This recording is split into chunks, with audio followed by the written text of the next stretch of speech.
as a whole. We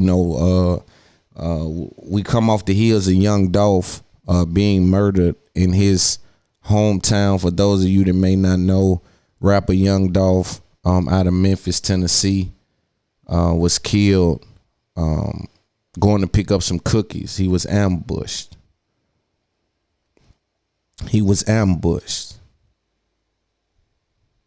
And when you ambushed, number one, that means whoever this is uninterested in there's no communication, right? That means there's no type of give me your chain and that's enough in the car and I'll let you ride.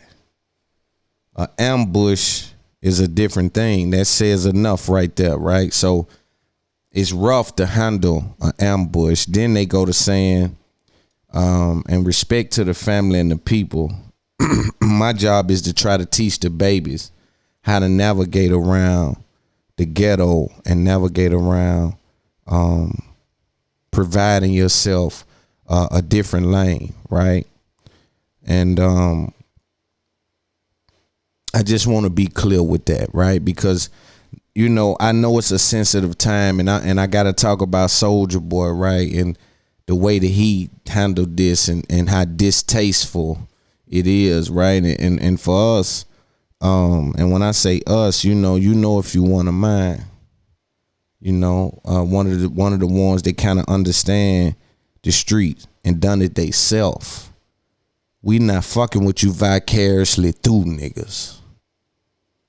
Yeah, all you niggas just vicariously living your life vicariously through a nigga, we not fucking with you niggas. Right? I'm talking about when it come to being at the top of the hill with anybody listening to what you got to say, because you've been in the copy machine. See, I'm the paper they took over to the copy machine. You've been in the copy machine, so your validity is always in question. We can't know that you know where you going when you was behind somebody else that you won't give the credit to. You know what I'm saying? But all you vicariously through a nigga, and that's what I'm saying even about Soulja Boy, like, Big Bank said something profound, man. Big Bank said that it's cool you faking it and doing whatever you doing. The problem becomes when you start to believe it. Oh, now you done start to believe that you a gangster. You done tricked yourself into belief. So you done tricked yourself into believing you ready for war. Somewhere along the lines, you done got lost, home. And certain things you can't clean up. Certain things a conversation ain't enough for. Luckily, you dealing with people that's still willing to do that, right? But I'm saying, and we know the connections and this and that, but bruh, at some point, them people on your side even got to be like, we riding with you because it is what it is, but you playing a different game.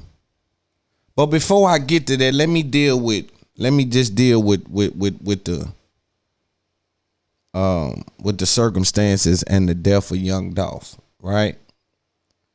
Sitting at the cookie spot, they push up and go to spraying. And then it said that someone was in the car with Dolph that got out and started, I guess, shooting or chasing the car on the way as they were pulling off. And for Loon, it's always a crazy thing because I'm always by myself. I trust me. And I may have, my woman or a woman with me, that my expectations of them don't even enter into any gangster shit. So I'm also, when I'm with a woman, I still feel like I'm with me when things may have to go that route, because I'm instantly making them get out the way, get wherever, and let me try to figure this out. You see what I'm saying? So I'm still with me. The problem happens, number one, with rappers, man. We gotta understand like that there's no value in the hood. Like when I come through the hood, I'm handing shit out. I'm giving shit to folk. I'm just moving through giving shit to folks because I understand that things feel unfair. That's bro we went to school with. That's the homie. Nah, that's how the fuck, what just happened? How he, and then my lack of communication breeds envy. It's something there that I haven't had time to look into. But sometimes lack of communication breeds envy. People hate you because they ain't heard from you.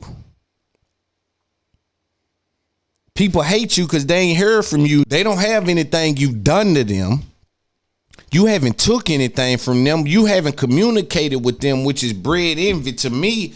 That says something about how they always felt. Again, I haven't had time to look into that. But the thing I'm saying is, in the hood, we dealing with a plethora of things. In the hood, we dealing with a whole bunch of things. It's no value in the hood, bro. Once you become multi, I've been done said fuck my hood. And I ain't even made it out yet. Right? I'm financially cool, but we ain't just, you understand me? We still, so you dig? So it's like, but it's been fuck my hood. They may not never see me again. Listen, I'm a street nigga. I'm me cause I'm me. Listen, I'm me cause I'm me. I don't have to validate by showing up to the hood that I'm me. See, a lot of times too with the rap thing, man, is poisonous. It's poisoning the mind of some of us, right? It got us doing things that don't got no benefit.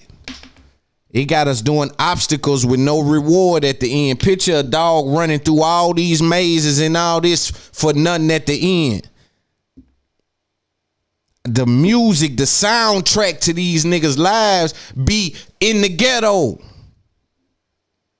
You hear me talk about coming down to the ghetto with some information, because I understand it's strength in numbers. The more of us know, the more of us can grow.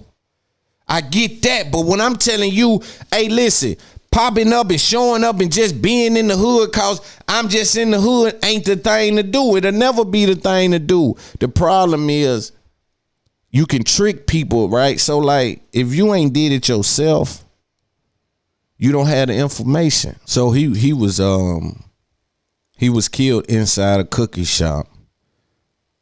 I don't know the name of the cookie shop because I be feeling crazy when I mispronounce words. So, but I'm sure they'll say the name here. Let's take a look at a little bit of what they had to say. Favorite rapper.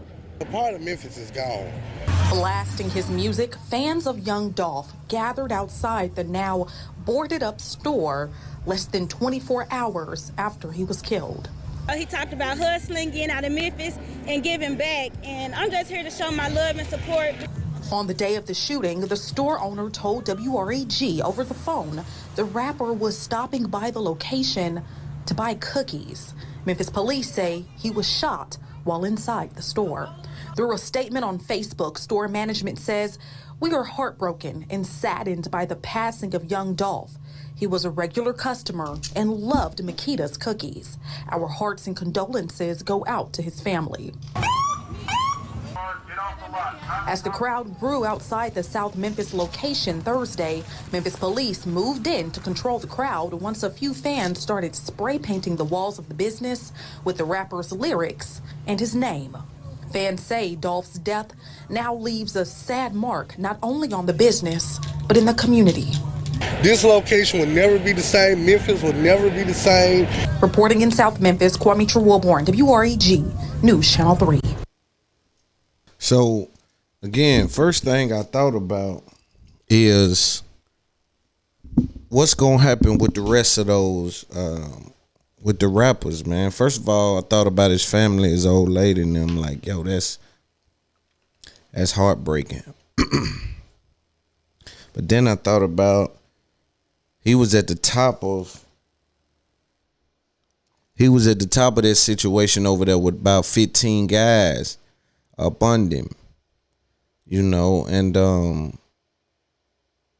it's just like, damn, dude was the boss, like the head over there. And when you the head and you get took out, boy, man, it's rough on dudes, you know, it's rough on them, man. I hate to see that, you know what I'm saying? I hate to definitely see that black on black crime, us killing us. You know, I understand though, man, being in the street sometimes, like, unfortunately, man, things happen, man, and it's just part of it, man. You know, I hate to say it, and I hate to be the bearer of bad news to the people, man, but it's important the babies know, like, no matter how much money you get, no matter how far you go, man, the rules still apply. Matter of fact, the rules change for you when you become famous. And see, and then another thing about us, right? We get rich and we get us a few dollars, and then we go to trusting our judgment, and that's a mistake.